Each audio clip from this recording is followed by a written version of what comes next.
lupa di subscribe, nyalakan lonceng notifikasi, like, dan komen video ini. Halo teman-teman semuanya, ketemu lagi sama aku Ratna.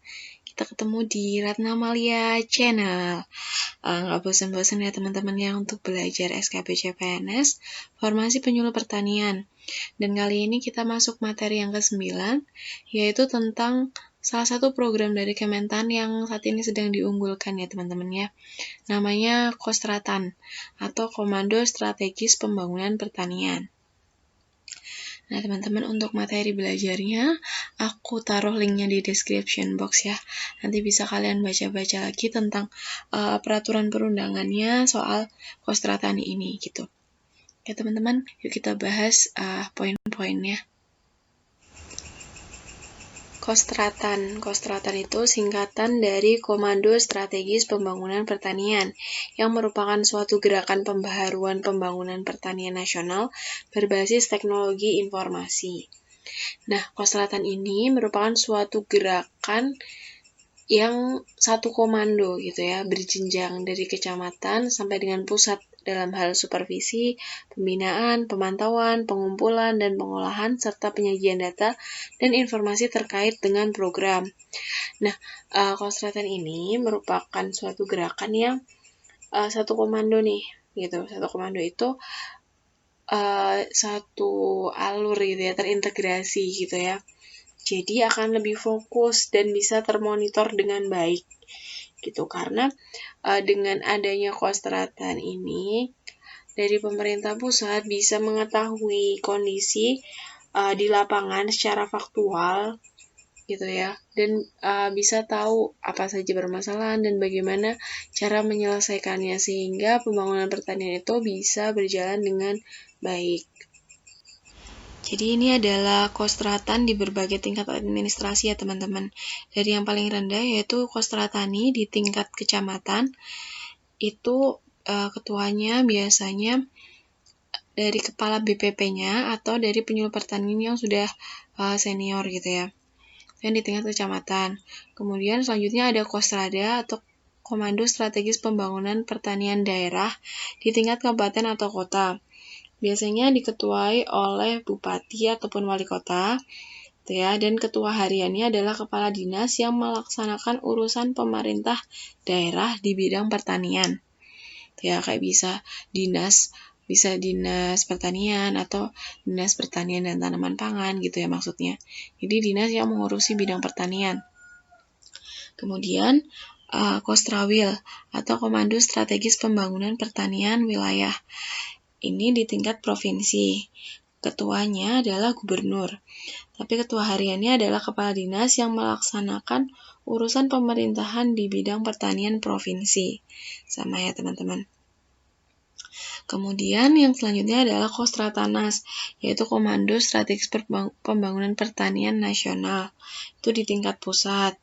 Langsung diketuai oleh Menteri Pertanian, dan ketua hariannya adalah Kepala Badan Penyuluhan Pengembangan Sumber Daya Manusia Pertanian atau BPP SDMP. Itu ya teman-teman, sudah cukup jelas ya.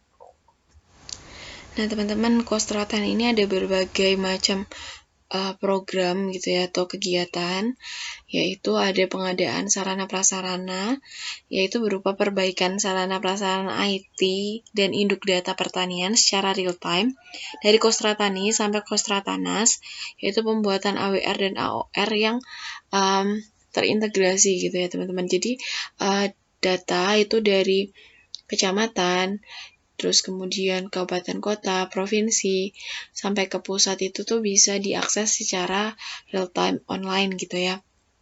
Makanya perlu adanya perbaikan sarana prasarana IT gitu. Juga pengadaan komputer, jaringan internet yang memadai, drone LCD yang digunakan untuk mendukung dari program pemerintah yang satu ini gitu ya. Karena kan datanya kalau bisa itu real time, dan pemerintah itu atau terutama dari Kementerian Pertanian itu pengen ada satu big data, jadi jelas gitu ya teman-teman untuk apa nantinya yang harus diselesaikan terlebih dahulu dari permasalahan-permasalahan yang ada di lapangan gitu. Jadi bisa dipantau juga dari nasional secara langsung. Kemudian, yang selanjutnya adalah penguatan kelembagaan, yaitu peningkatan peran pos penyuluhan desa atau posludes, peningkatan kelembagaan ekonomi petani atau KEP, Poktan atau kelompok tani, Gapoktan atau gabungan kelompok tani, ataupun koperasi dalam penyelenggaraan penyuluhan pertanian. Ya. Kemudian peningkatan jejaring kerjasama dengan pihak luar gitu ya. Jadi kelembagaan petani itu bisa lebih berkembang lagi gitu ya teman-teman. Selanjutnya adalah pengembangan SDM, yaitu peningkatan kapasitas penyuluh pertanian dan petugas fungsional lainnya. Selanjutnya adalah menumbuhkan petani millennials dan pengusaha di bidang agribisnis gitu ya. Jadi nggak cuma bertani aja, tapi juga sebagai pengusaha di bidang agribisnis. Kemudian selanjutnya adalah peningkatan penyelenggaraan, yaitu peningkatan peran BPP sebagai garda terdepan dari penyuluhan pertanian. Selanjutnya ada koordinasi, sinergi, dan penyelarasan kegiatan pertanian dari kecamatan hingga pusat. Selanjutnya adalah kegiatan percepatan produksi, monitoring, evaluasi program, penyediaan sarana produksi pertanian, alat mesin pertanian, dan juga pembiayaan pertanian. Nah, tadi teman-teman ada istilah AWR sama AOR ya. Jadi AWR adalah Agriculture War Room. Ini merupakan suatu ruangan untuk sarana komunikasi dan informasi di Kostratanas untuk memonitor pembangunan pertanian nasional. Dan ini pembuatan AWR ini melibatkan dari berbagai instansi, yaitu ATR atau BPN. ATR itu adalah Kementerian Agraria dan Tata Ruang, kemudian BPN itu Badan Pertanahan Nasional ya. Selanjutnya adalah BPS atau Badan Pusat Statistik. Yang selanjutnya adalah BIG atau Badan Informasi Geospasial. Dan yang selanjutnya adalah LAPAN. Dan AWR ini menggunakan teknologi berupa Artificial Intelligence dan Internet of Things. Oke, selanjutnya ada AOR. Kalau AOR ini adalah Agriculture Operational Room, singkatannya itu ya. Merupakan suatu war room yang berada di daerah, memiliki kamera CCTV sehingga bisa memantau kegiatan pertanian di lapangan secara langsung. Nah, data-data yang diperoleh adalah data real time gitu ya. Jadi dari AOR itu nanti juga bisa disampaikan atau dikirimkan ke AWR gitu. Jadi bisa dipantau secara langsung.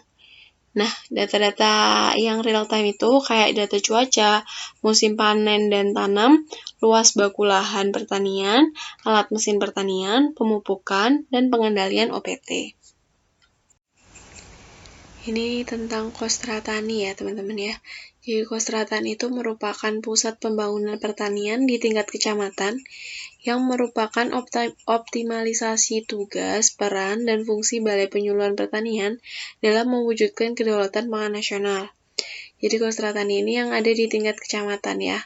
Teman-teman seperti yang tadi di slide sebelumnya itu kan ada tingkatan gitu ya, kostratan dari berbagai tingkat administrasi, dan ini yang paling utama gitu ya, yang ada di kecamatan. Nah, kostratan ini diketuai oleh camat, dengan ketua harian itu adalah pimpinan BPP atau penyuluh yang kompeten, isinya penyuluh yang senior gitu ya teman-teman. Kemudian anggotanya itu ada kepala desa atau lurah, ada penyuluh pertanian, ada pengendali organisme pengganggu tumbuhan, ada pengawas benih tanaman, ada medik veteriner, paramedik veteriner, pengawas bibit ternak, pengawas mutu pakan, analis pasar hasil pertanian, analis ketahanan pangan, petugas pertanian kecamatan atau mantri tani, inseminator, petugas lain yang terkait, juga anggota Poktan ataupun Gapoktan. Tujuan Kostratani. Jadi tujuan Kostratani itu ada yang jangka panjang sama yang jangka pendek. Yang jangka panjang adalah mengoptimalkan tugas, fungsi, dan peran Balai Penyuluhan Pertanian sebagai pusat kegiatan pembangunan pertanian di tingkat kecamatan dalam mewujudkan kedaulatan pangan nasional. Kemudian yang tujuan jangka pendek adalah untuk meningkatkan atau menguatkan sarana prasarana pendukung, kelembagaan, kapasitas sumber daya manusia, dan penyelenggaraan pembangunan pertanian di tingkat kecamatan. Itu tujuan dari Kostratani ya teman-teman ya. Nah, selanjutnya adalah peran BPP sebagai pusat dari Kostra Tani. Jadi, peran BPP itu yang pertama adalah pusat data dan informasi pertanian, mencakup data statistik pertanian dan sumber daya manusia pertanian yang disajikan dalam Agriculture Operation Room atau AOR, dan selanjutnya akan disampaikan ke Agriculture War Room atau AWR di Kostra Tanas. Selanjutnya adalah peran BPP sebagai pusat gerakan pembangunan pertanian dalam melakukan koordinasi dan sinkronisasi untuk mensinergikan program strategis pembangunan pertanian dan pangan. Yang selanjutnya adalah peran BPP sebagai pusat pembelajaran untuk meningkatkan kapasitas sumber daya manusia pertanian melalui proses belajar mengajar berupa bimbingan teknis, percontohan, seperti sekolah lapang, dem plot, dem farm, atau dem area. Selanjutnya adalah peran BPP sebagai pusat konsultasi agribisnis, yaitu sebagai tempat konsultasi pelaku utama dan pelaku usaha dengan melibatkan instansi atau lembaga yang terkait. Selanjutnya adalah peran BPP sebagai pusat pengembangan jejaring kemitraan sebagai tempat pengembangan kemitraan usaha pelaku utama dan pelaku usaha dengan pihak lainnya. Tuh. Nah, teman-teman, seperti yang tadi ya di slide sebelumnya itu tentang peran BPP sebagai pusat data dan informasi. Jadi, data-data apa aja sih yang dikelola oleh Kostra Tani?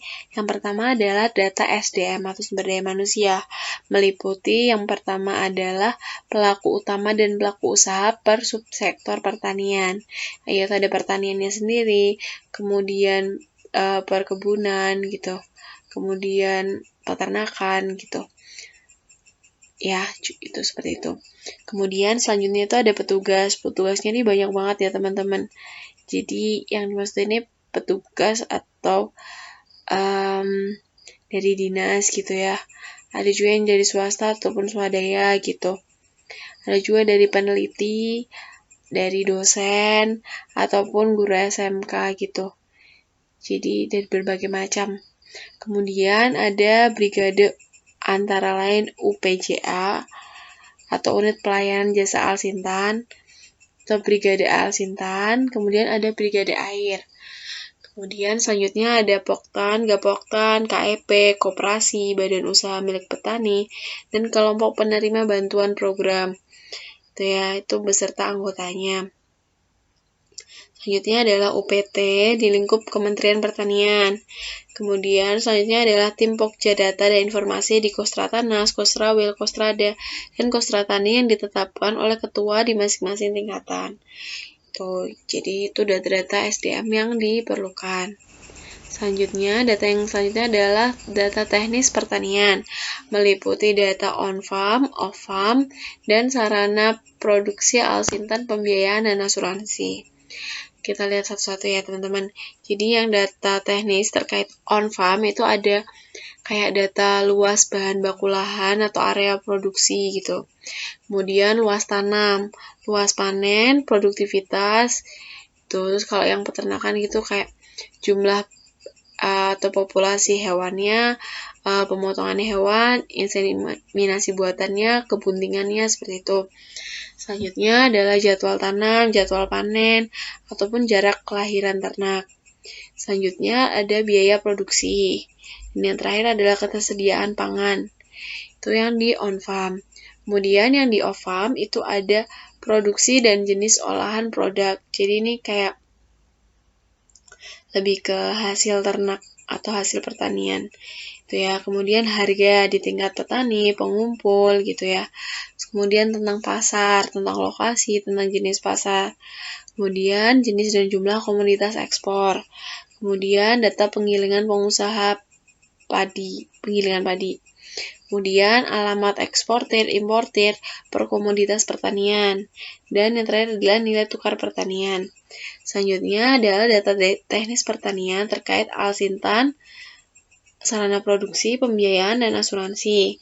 Itu kayak ketersediaan benih, pupuk, pestisida gitu. Selanjutnya adalah jumlah dan jenis alsintan. Yang selanjutnya lagi adalah sumber, jenis, dan jumlah pembiayaan permodalan atau kredit usaha rakyat. Seperti itu ya.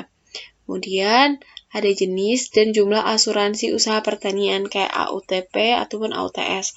Ya, teman-teman, nanti untuk tentang asuransi pertanian nanti insya Allah akan aku bikinkan untuk videonya tersendiri ya. Jadi tunggu aja. Selanjutnya ada jenis data, yaitu data pendukung. Jadi data pendukung itu ada data lingkungan pertanian dan data-data lainnya. Jadi data lingkungan pertanian itu ada jenis-jenis dari OPT atau organisme pengganggu tanaman. Kemudian luas areal yang bisa aja terkena bencana alam. Kemudian populasi ternak yang terkena wabah penyakit ataupun bencana alam. Kemudian ada iklim yang meliputi curah hujan, jumlah hari per bulan hujan, kemudian suhu maksimum minimum gitu ya. Terus ada lagi tambahan kayak kecepatan angin dan sebagainya. Kemudian data lainnya seperti aset-aset dari Kostra Tani, alih fungsi lahan, rekomendasi perizinan usaha pertanian, hasil penelitian atau pengkajian, kemudian kecenderungan daerah rentan pangan, kemudian fluktuasi harga komoditas pangan. Ya teman-teman, terkait jenis-jenis data yang dikelola di Kostra Tani. Nah, ini juga ada bermacam-macam aplikasi online pendukung sebagai sumber data dan informasi untuk Kostra Tani ini. Yang pertama adalah Sistem Informasi Manajemen Penyuluhan Pertanian atau disingkat dengan SIMLUHTAN. Selanjutnya ada Cyber Extension. Selanjutnya ada Sistem Informasi Monitoring Pertanaman Padi atau SIMONTANDI. Kemudian Program Early Warning System atau EWS. Kemudian Sistem Informasi Sumber Daya Lahan Pertanian atau SISLUHTAN. Kemudian ArcGIS. Kemudian Kalender Tanam atau KATAM. Kemudian unsur hara berbasis lokal. Kemudian selanjutnya adalah Sistem Informasi Asuransi Pertanian atau SIAP. Kemudian Sistem Informasi Ekspor-Impor Komoditas Pertanian. Kemudian ada Program Pengembangan Kawasan Tanaman Pangan Korporasi atau Propaktani dan Komando Strategi Penggilingan Padi atau Kostraling. Kemudian ada Gerakan Mendorong Produksi Daya Saing dan Ramah Lingkungan Hortikultura atau Gedor Horti. Kemudian Gerakan Peningkatan Produksi Nilai Tambah dan Daya Saing Perkebunan atau Grasida. Kemudian Gerakan 3 kali lipat ekspor atau GratiX. Kemudian Pertanian Masuk Desa atau PMS. Dan yang terakhir adalah Sapi Kerbau Komoditas Andalan Negeri atau SIKOMDAN. Ini beberapa jenis aplikasi online yang di situ memuat berbagai macam informasi yang bisa digunakan sebagai sumber data untuk Kostratan ini gitu ya teman-teman. Mungkin kalau misalnya ada yang tambahan kalian tahu nanti bisa cantumkan di kolom komentar ya teman-teman ya. Nah, ini adalah strategi dari Kostratan. Yang pertama adalah meningkatkan peran pimpinan daerah seperti kepala desa, camat, bupati, dan gubernur untuk menggerakkan penyuluh pertanian dan petugas lapangan lainnya, petani, dan pelaku usaha dalam pembangunan pertanian. Nomor 2 adalah meningkatkan sinergitas pelaku dan program pertanian dengan kelembagaan yang lainnya. Kemudian yang ketiga adalah meningkatkan jejaring kerja dari Kostra Tani dengan instansi pemerintah lainnya, baik swasta maupun dari pemerintah di daerah. Selanjutnya yang terakhir adalah meningkatkan peran pemimpin non-formal kemasyarakatan. Contohnya KTNA, kelembagaan petani, tokoh masyarakat, tokoh agama, asosiasi, organisasi profesi, dan lain sebagainya dalam pembangunan pertanian. Oke, ternyata sudah sampai di ujung video ini ya teman-teman ya. Terima kasih teman-teman yang sudah setia untuk dengerin dan nonton slide video aku gitu ya. Terima kasih atas partisipasinya buat yang udah subscribe, yang udah komen, yang udah nge-like. Semoga teman-teman yang belum juga bisa subscribe, like, dan komen video ini gitu ya.